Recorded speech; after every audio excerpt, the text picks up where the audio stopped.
What's up guys, it's Samir from Vinyl Fence Fittings, and today I'm going to show you guys how to use our vinyl adhesive glue to attach your post cap to your post. Let's get it.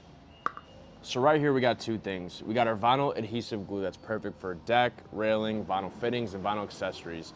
On the back of this tube, there's some instructions on how to handle this vinyl adhesive because this is a chemical and you don't want it getting on your skin. So make sure you follow the instructions when it comes to applying and using the right precautions for safety measures. So this is the adhesive glue. We sell this in a bigger tube in both white and almond color.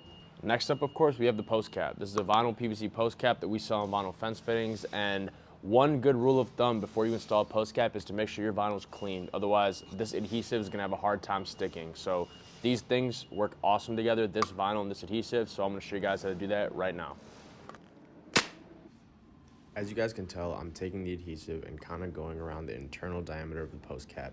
I'm kind of doing it line by line and making sure not to use too much adhesive so it doesn't get too gloopy and stick together. I'm kind of spreading it out too, so as you guys can see, it's all around the post cap. The next thing I'm going to do is put some glue around the post itself so we can get a good seal between the post cap and the post. Once you install your post cap, you're going to want to apply pressure on top of your post. The whole purpose of this glue is to keep the post cap and the post tightly sealed together so that no water or debris or anything else can get inside of your vinyl fence post. So this is one of the most important parts, making sure you keep that pressure on the post cap for the allotted time. So there you have it guys, a complete start to finish on how to use our vinyl adhesive glue to install a post cap onto your vinyl fence post. If you're interested in browsing our other vinyl fence fittings, accessories, tools, hardware, and cool products like this glue, check out our website at vinylfencefittings.com. See you later.